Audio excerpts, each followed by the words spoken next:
اٹھو میری دنیا کے غریبوں کو جگا دو۔ دوستو، میں کوئی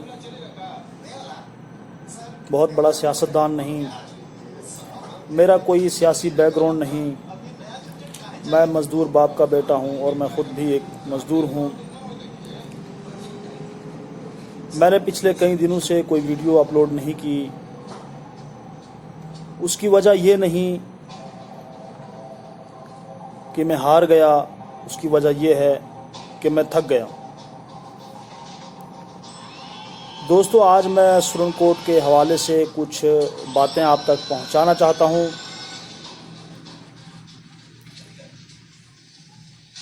آپ جانتے ہیں کہ ریاست جموں کشمیر کی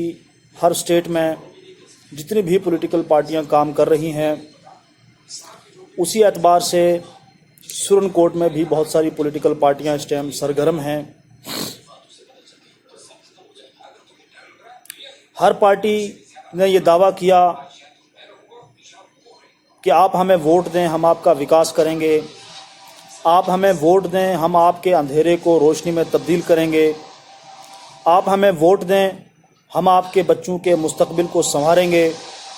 آپ ہمیں ووٹ دیں، ہم آپ کے علاقے کو ایک ترقی یافتہ علاقہ بنائیں گے۔ ہم نے ووٹ تو ہر پارٹی کو دیے، لیکن ہمارے ساتھ ایسا کچھ نہیں ہوا۔ ہمیشہ ہم نے اس کے برعکس ہی ہمیں دیکھنے کو ملا۔ تو یہ سارے مسائل ہمارے سامنے ہیں جن کو لے کر میں آج آپ کی خدمت میں حاضر ہوا ہوں۔ چند روز قبل سپریم کورٹ ڈاک بنگلہ میں ایک میٹنگ منعقد کی جاتی ہے جس میں کچھ لوگ حصہ لیتے ہیں، اور مجھے افسوس تو تب ہوا دوستو کہ اس جلسے میں، اس میٹنگ میں ایسے لوگ آ کر بیان دے گئے، ریاست جموں کشمیر کے حالات بیان کر گئے کہ میں سمجھتا ہوں جن کو اپنے محلے کا پتہ نہیں، جن کو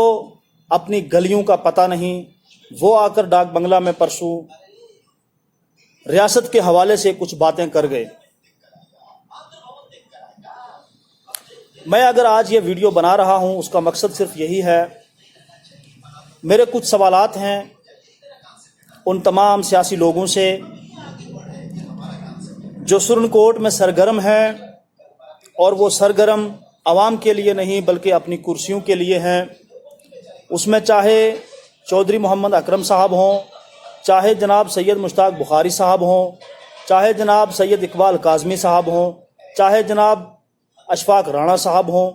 یا جتنے بھی لوگ سپریم کورٹ میں اس وقت سرگرم ہیں، ان تمام کے اوپر میں کچھ بات چیت کرنا چاہتا ہوں۔ دوستو، سمجھنے کی بات یہ ہے، جس طرح آپ جانتے ہیں کہ ریاست جموں کشمیر ایک متنازع ریاست ہے، اور ہمیں وہ دن یاد ہے کہ جب جموں کشمیر کے اندر وزیر اعظم ہوتا تھا، صدر ریاست ہوتا تھا، وہ تمام تر چیزیں تھیں۔ آج ہم ان تمام تر چیزوں سے محروم ہیں، وہ ایک الگ بات ہے۔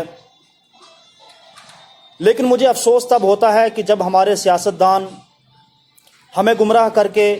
ہمیں ووٹ بینک بنا کر کے، ہمارا ووٹ حاصل کر کے اسمبلیوں میں جاتے ہیں، لیکن وہاں پر بدقسمتی کی بات یہ ہے کہ ہمارے سیاستدان ہمیں وہاں پر سوئے ہوئے نظر آتے ہیں۔ پچھلے دنوں میں قریباً 1 ماہ پہلے کی بات ہے، میں نے سوشل میڈیا پر ایک پوسٹ ڈالا، میرا جو فیس بک اکاؤنٹ تھا اس پر میں نے ایک پوسٹ ڈالا، اور میں نے 2 فوٹو اپلوڈ کیے اس کے ساتھ۔ ایک فوٹو چودھری محمد اکرم صاحب کا تھا، دوسرا فوٹو سید مشتاق بخاری صاحب کا تھا، اور اس میں جو میں نے کیپشن لکھا تھا وہ یہ تھا کہ سبھی دوستوں سے میری گزارش ہے کہ آپ لوگ انہیں جانتے ہیں کہ یہ کون ہستیاں ہیں، دونوں MLA رہ چکے ہیں۔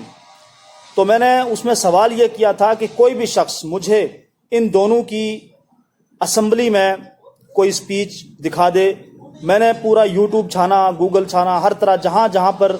جتنی بھی یہ سائٹیں ہیں میں نے سب پر گیا، لیکن مجھے نہیں ملا۔ اس میں میرے ایک ساتھی نے اکرم صاحب کی ایک ویڈیو کا لنک مجھے دیا، جس میں وہ اسمبلی میں جو بجلی کے جو چیف انجینئر تھے صرف ان کی تعریف کرتے ہوئے نظر آ رہے تھے، اس کے علاوہ انہوں نے وہاں پر کچھ نہیں کہا۔ دوستو، اگر ہم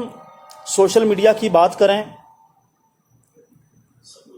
اگر ہم گوگل کی بات کریں یا تمام تر جتنی بھی سوشل سائٹیں ہیں، ٹویٹر سے لے کے واٹس ایپ تک جو بھی سسٹم ہے، اس پر اگر آپ ہمارے جو لیڈر حضرات ہیں ان کو اگر آپ سرچ کریں گے تو آپ کو یہ لوگ نہیں نظر آئیں گے۔ مجھے اچھی طرح یاد ہے کہ میں ایک بار دلی سے جموں کے لیے ٹریول کر رہا تھا، اور دلی سے جموں کے لیے ٹریول کر رہا تھا، اور دلی میں جو پرائیویٹ بسوں کا جو بس سٹینڈ ہے، تو وہاں پر ہمارے راجوری پونچھ رینج کے ایک ایم ایل اے صاحب تھے۔ میں اس وقت ان کو نہیں جانتا تھا، بچپنا تھا، ہمیں یہ بھی نہیں پتا تھا ایم ایل اے کیا ہوتا ہے۔ تو ایم ایل اے صاحب کی کسی بات پر جو گاڑی بس کا جو کنڈکٹر تھا اس سے بحث ہو گئی، ان کے پاس کچھ سامان تھا یا واللہ عالم کچھ ایسا مسئلہ تھا، تو کنڈکٹر نے کچھ بدتمیزی کی، تو ایم ایل اے صاحب نے کہا کہ تو مجھے جانتا نہیں ہے، میں وہاں کا ایم ایل اے ہوں۔ تو کنڈکٹر نے اس شخص کو دھکا مارا اور کہا کہ تو اگر ایم ایل اے ہوگا تو لکھن پور کے اس پار ہوگا، لکھن پور کے اس پار کا ایم ایل اے میں ہوں۔ تو یہ حیثیت ہے ہمارے سیاستدانوں کی کہ جن کو اپنے علاقے سے باہر کوئی پہچانتا نہیں، جن کو اپنے علاقے سے باہر کوئی جانتا نہیں، لیکن وہ لوگ جب میدان میں آتے ہیں، جب ڈاک بنگلو بک کرتے ہیں، وہاں پر جب ہمارے اوپر سیاست کرتے ہیں، تب آپ ان کی زبان سنیں، ان کے لب و لہجے سنیں کہ ان کا معیار کیا ہے، ان کی بولنے کی سوچ کیا ہے، ان کی وسعت اور طاقت کیا ہے، ان کی مطلب کیا سسٹم ہے ان کا، یہ میں سمجھ نہیں پایا آج تک۔ ایسا لیڈر کہ جس کو اپنے علاقے سے باہر کوئی نہ جانتا ہو، میں اس کو لیڈر نہیں مانتا۔ آج کی ڈیٹ میں اگر ریاست جموں کشمیر کے اندر عمر عبداللہ، فاروق عبداللہ یا محبوبہ مفتی جتنے بھی چیف منسٹر رہ چکے ہیں، ان کے بعد اگر پورے انڈیا میں کسی کو جانا چاہتا ہے تو وہ انجینئر رشید ہے۔ انجینئر رشید کا ذکر میں نے اس لیے کیا دوستو، میں اس کا سپورٹر نہیں، کچھ چیزوں سے میں اتفاق رکھتا ہوں، لیکن میں نے مثال کے طور پر یہ چیز یہاں آپ کو بیان کی ہے۔ دوستو بڑا افسوس ہوا مجھے کہ جب مغل روڈ میں ایک ایکسیڈنٹ ہوتا ہے، اور افسوس کی بات یہ ہے کہ اس ایکسیڈنٹ ہونے کے بعد جو حالات اور واقعات سامنے آئے، جن بچوں اور بچیوں کی وہاں پر موت ہوئی، لگ بھگ 11 بچے بچیاں وہاں پر انہوں نے اپنی جان گنوائی، اور اس جان گنوانے کے بعد جو انتظامیہ کی طرف سے بیانات آئے، ڈپٹی کمشنر پونچھ نے خود اس بات کو قبولا کہ ہماری نالج میں اس طرح کی کوئی چیز نہیں تھی کہ کوئی بچے بچیاں کہیں ٹور پر جا رہے ہیں، ہمیں اس کا کوئی بھی علم نہیں تھا۔ میں کیسے اس چیز کو تسلیم کروں کہ ایک شخص ڈسٹرکٹ پونچھ کا ڈپٹی کمشنر ہے، اگر ہم اس کو دیسی زبان میں کہیں تو وہ ایک ضلع کا مالک ہے، پورے ضلع کو چلاتا ہے۔ یہ کیسے ممکن ہو سکتا ہے کہ کسی ایجوکیشن کے، کسی ٹرسٹ کے یا کسی اسکول کے بچے ٹور پر جا رہے ہیں اور ڈپٹی کمشنر کو اس کی خبر نہیں ہے؟ اس کا مطلب یہ ہوا ساتھیوں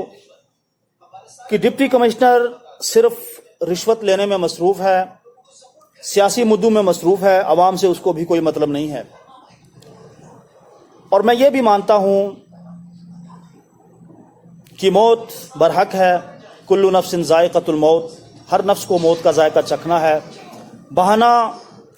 ایکسیڈنٹ کا بھی بن جاتا ہے، بہانہ بیماری کا بھی بن جاتا ہے، بہانہ گولی اور بم کا بھی بن جاتا ہے، لیکن انسان کو مرنا ہے۔ لیکن سوال یہ پیدا ہوتا ہے دوستو، میرے ذہن میں یہ بات بار بار آتی ہے کہ ان سارے حادثات کے بعد انتظامیہ کا کوئی بھی ری ایکشن کیوں نہیں آتا؟ انتظامیہ خاموش کیوں رہتی ہے؟ میں اس بات کو سمجھ نہیں پا رہا ہوں کہ آج تک ایکسیڈنٹ ہونے کے بعد آج تک کوئی انکوائری کمیشن نہیں بٹھایا گیا۔ جس گاڑی کا ایکسیڈنٹ ہوا وہ گاڑی کس کی تھی عوام کو نہیں بتایا گیا، وہ گاڑی کون سے ماڈل کی تھی عوام کو نہیں بتایا گیا، اس گاڑی کو روڈ پر چلتے ہوئے کتنا وقت گزر چکا تھا عوام کو نہیں بتایا گیا، اس گاڑی کے کاغذات مکمل تھے یا نامکمل تھے عوام کو نہیں بتایا گیا،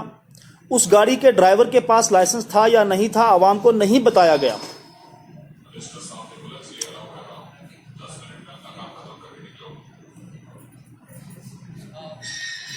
اب سمجھنے کی بات یہ ہے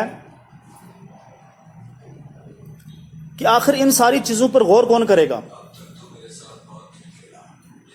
میرا ماننا یہ ہے کہ یہاں عوام کا بس نہیں، یہ مدعے ہمارے سیاسی لیڈروں کے ہیں، ان مدعوں پر بات ہمارے سیاسی لیڈروں کو کرنی چاہیے،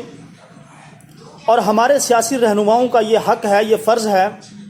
اگرچہ وہ اس وقت ایم ایل اے نہیں ہیں، اگرچہ اس وقت ان کے پاس پاور نہیں ہے، اگرچہ اس وقت ان کے پاس کرسی نہیں ہے، لیکن ان کا یہ فرض بنتا ہے کہ وہ ڈپٹی کمشنر کو گلے سے پکڑیں جا کر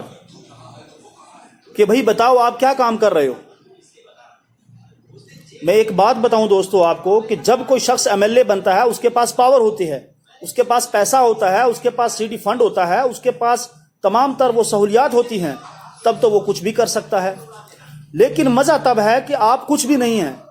آپ ایکس ایم ایل اے ہیں، آپ ایکس منسٹر ہیں، آپ اس وقت کچھ کر دکھائیں بغیر پاور کے، آپ لوگوں کو اپنی پاور دکھائیں۔ میں سمجھتا ہوں کہ اگر اس وقت کوئی سیاسی لیڈر میدان میں اترتا ہے تو میں سمجھوں گا اس کا ضمیر زندہ ہے، کیونکہ پاور آنے کے بعد تو آلریڈی اس کی مجبوری ہے، اس کو کام کرنا ہے، لیکن پاور نہ ہونے کے باوجود اگر اس کا ضمیر زندہ ہے تو وہ عوام کے لیے بولے گا، اگر اس کا یہ بزنس ہے، دھندا ہے، کاروبار ہے تو نہیں بولے گا۔ میں سرن کوٹ کی عوام سے یہ بات پوچھنا چاہتا ہوں کہ آپ کس دلدل میں پھنسنا چاہتے ہو؟ جن لوگوں نے آج سے کچھ دن پہلے سرن کوٹ ڈاک بنگلہ میں جو میٹنگ اٹینڈ کی، ان لوگوں سے میرا سوال ہے کہ آپ کن لوگوں کے پیچھے دوڑ رہے ہو؟ جن لوگوں کی آنکھوں کے سامنے ہمارے 11 بچے بچیاں دنیا سے چلے گئے، لیکن ان کو اتنی ہمت نہیں ہوئی کہ یہ لوگ اکٹھے ہو کر ان تمام بچوں اور بچیوں کے گھر جاتے، تعزیت کرتے، اپنی طرف سے جو ہوتا وہ ان کی مدد کرتے، چاہے وہ مالی طور پر ہو یا جس اعتبار سے بھی ہو، لیکن ان لوگوں کو جانے کی توفیق نہیں ہوئی۔ اس کی وجہ کیا ہے کہ یہ مفاد پرست لوگ ہیں، یہ اپنے اقتدار کے بھوکے لوگ ہیں، یہ اپنی کرسی کے بھوکے لوگ ہیں، یہ اپنے پاور اور پروٹوکول کے بھوکے لوگ ہیں۔ اگر ان لوگوں کے اندر ہمدردی ہوتی، ان کے اندر یکجہتی ہوتی، ان کے اندر عوام کا درد ہوتا، تو یہ لوگ ضرور اور ضرور اکٹھے ہو کر ان تمام گھروں میں جاتے، ان تمام گھروں کے جو ورثاء تھے ان کے دکھ درد میں شریک ہوتے، لیکن یہ لوگ نہیں گئے۔ لیکن دوستو، جب ان کی کرسی کا مسئلہ آیا، جب ان کی سیاست کا مسئلہ آیا، تو یہ سارے لوگ سرن کوٹ ڈاک بنگلہ میں اکٹھے ہو کر ایک ڈرامہ رچاتے ہیں، اور وہاں پر سید اقبال کاظمی صاحب کہتے ہیں کہ 2 پیروں کی سیاست ختم ہونی چاہیے، یا آپ ہمارے پیچھے چل پڑیں، ہم سے تویز لیں اور پتہ نہیں کیا کیا کریں۔ بہت کچھ انہوں نے بولا، وہ آپ سب نے سنا، میں اس پر اپنا ٹائم ضائع نہیں کرنا چاہتا۔ پوری جو وہاں پر جو سبھا ہوئی، جو پروگرام ہوا، اس میں سے مجھے 1-2 لوگوں کی کچھ باتیں ہیں جس سے میں اتفاق رکھتا ہوں۔ اشفاق رانا صاحب نے بہت اچھی وہاں پر اپنے خیالات کا اظہار کیا، اور ایک اور بزرگ تھے جن کا میں نام نہیں جانتا، ان لوگوں نے بہت اچھی باتیں کہیں۔ دوستو، میں آپ کو ایک چیز اور یہاں پر کلیئر کر دینا چاہتا ہوں کہ اقبال کاظمی صاحب کا جہاں تک تعلق ہے، میں ان کا بیک گراؤنڈ نہیں جانتا کہ وہ کیا ہے، کب کیا تھے۔ جو تھوڑا بہت سنا ہے لوگوں سے کہ وہ کبھی ان کا یہاں پر کوئی میڈیکل سٹور تھا، پھر وہ ٹھیکیدار بن گئے، اور پھر کچھ حالات خراب ہوئے، وہ کشمیر چلے گئے، پھر وہ واپس آئے، وغیرہ وغیرہ۔ لیکن میں ہمیشہ یہ چیز سوچتا ہوں کہ ہمارے سیاستدان عوام کے لیے کیوں نہیں بولتے یار؟ دیکھو، پارلیمانی انتخابات یہاں پر ہوئے، اس وقت کیا ہلچل ہوئی وہ آپ کو پتہ ہے۔ اب اسمبلی انتخابات ہونے والے ہیں، اور اسمبلی انتخابات کے لیے انہوں نے ایک ہلچل یہاں پہ مچا دی، لوگوں کو اکٹھا کیا کہ جی ایم ایل اے کون بنے گا۔ کیا کبھی انہوں نے اس بات پر غور کیا کہ مغل روڈ میں جو لوگ جاں بحق ہوئے اس کی انکوائری بٹھائی جائے؟ کبھی اس کے لیے یہ لوگ اکٹھے ہوئے؟ کیا سرن کوٹ کے سیاستدانوں نے کبھی یہ چیز سوچی کہ ہم سب کو مل کر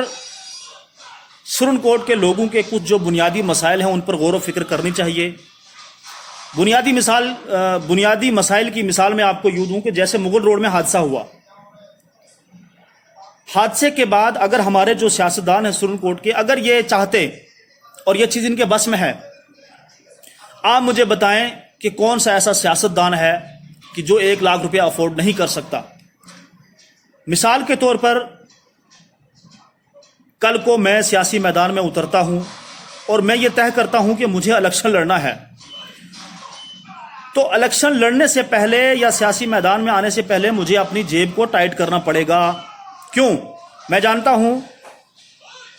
کہ جب میں سیاسی میدان میں اتروں گا مجھے پیسے کی ضرورت ہے, مجھے گاڑی کی ضرورت ہے, مجھے گاڑی میں پیٹرول کی ضرورت ہے, میرے پاس لوگ آئیں گے, ان کا جو چھوٹا موٹا کھانا پینا ہے, چائے ناشتہ ہے, اس کی مجھے ضرورت ہے.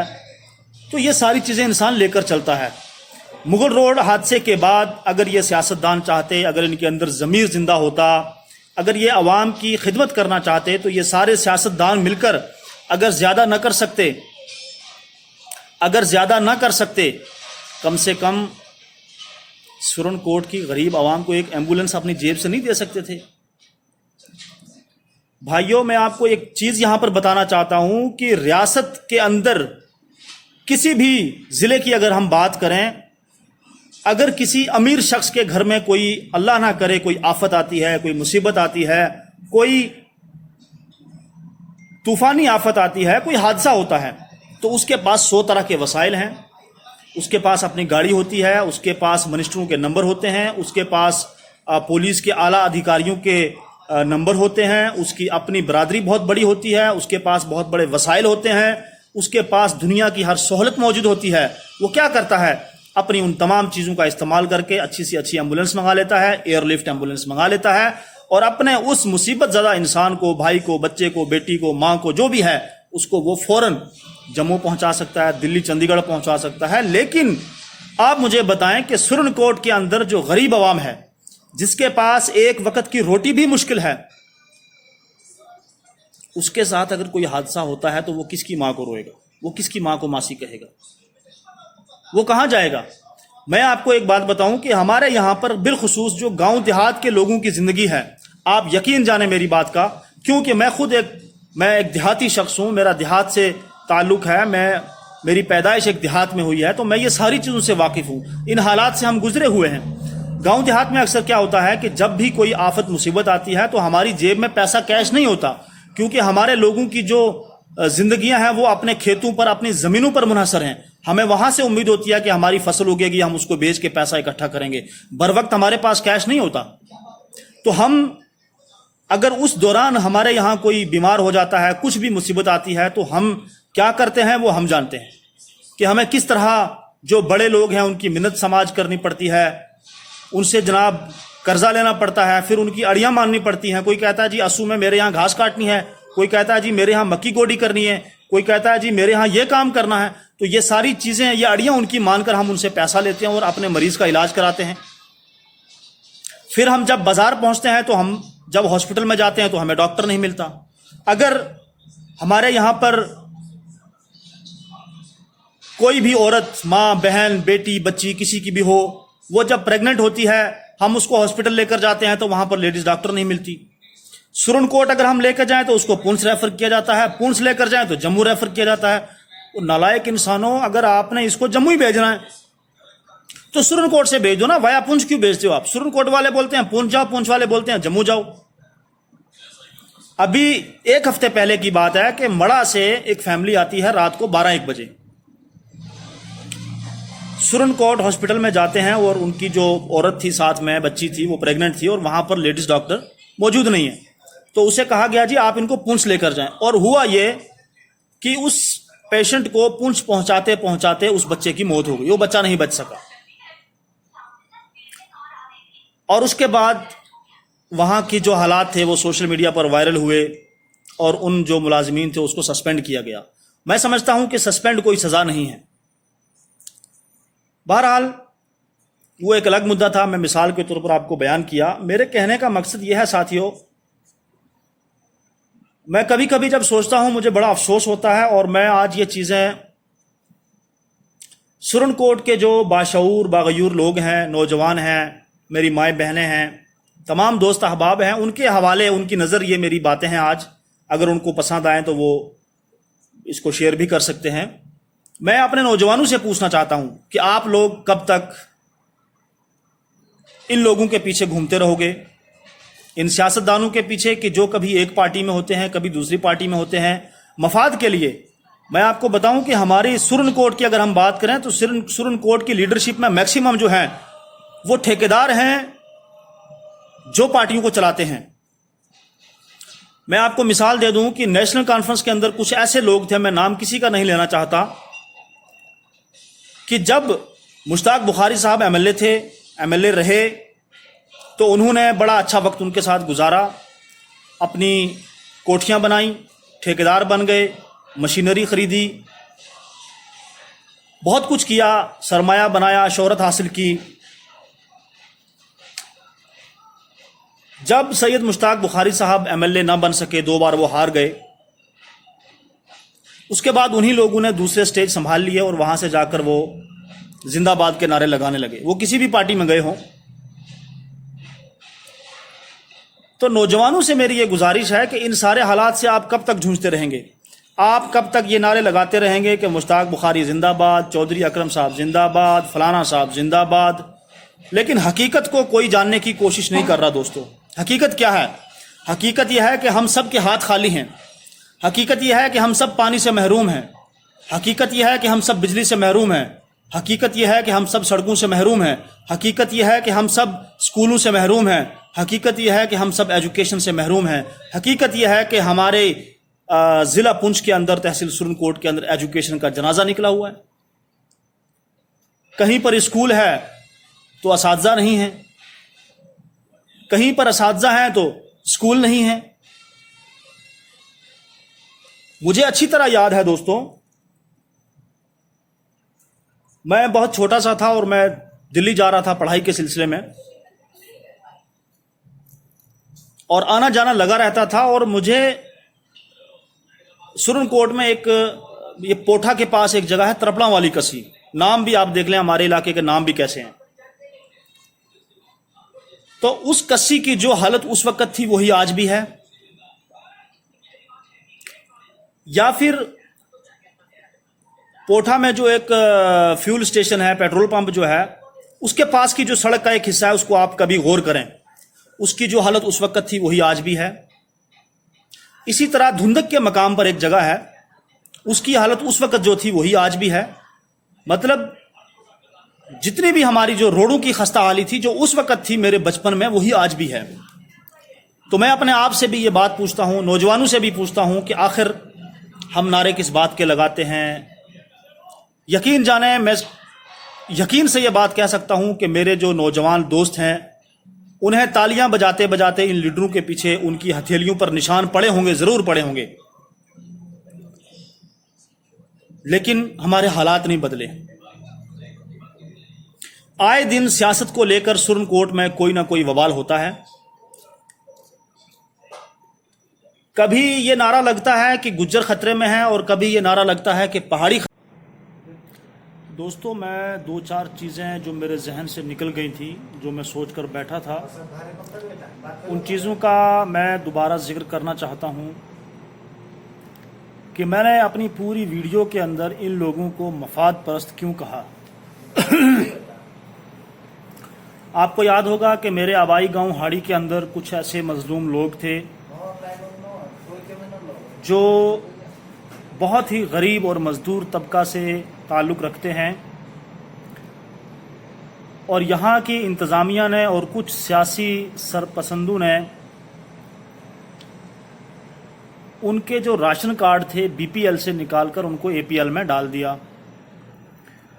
جب ان لوگوں نے مجھ سے رابطہ کیا کہ سجاد بھائی ہمارے ساتھ یہ مسئلہ ہوا، اللہ گواہ ہے اس چیز کا، اور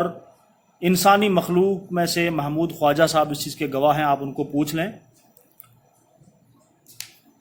میں نے ان کو ٹیلی فون کیا اور کہا کہ یہ مسئلہ ہے، آپ جا کر ان لوگوں کی رپورٹنگ کریں۔ محمود خواجہ صاحب وہاں پر گئے، ان کے ساتھ ان کی ٹیم گئی، بخاری صاحب گئے، تمام لوگ گئے، اور وہاں جا کر ان لوگوں کے جو حالات تھے وہ سنے۔ صرف اپنی ٹی آر پی بنائی ان لوگوں نے، لیکن کارروائی کوئی نہیں کروا پایا۔ آج بھی وہ لوگ ان تمام مسائل سے جھوج رہے ہیں۔ اس کے بعد کیا ہوتا ہے کہ سرن کوٹ میں ایک اور اسی طرح ہلچل مچتی ہے۔ اقبال کاظمی صاحب کا کوئی فوٹو کسی شادی میں لیا گیا تھا بخاری صاحب سے گلے ملتے ہوئے، وہ اس فوٹو کو کسی نے سوشل میڈیا پر وائرل کیا کہ کاظمی صاحب نے این سی کو جوائن کیا ہے۔ تو کاظمی صاحب کو بڑا غصہ آیا اور کاظمی صاحب نے ایک میٹنگ بلائی، اور میٹنگ بلا کر اس میں انہوں نے میڈیا سے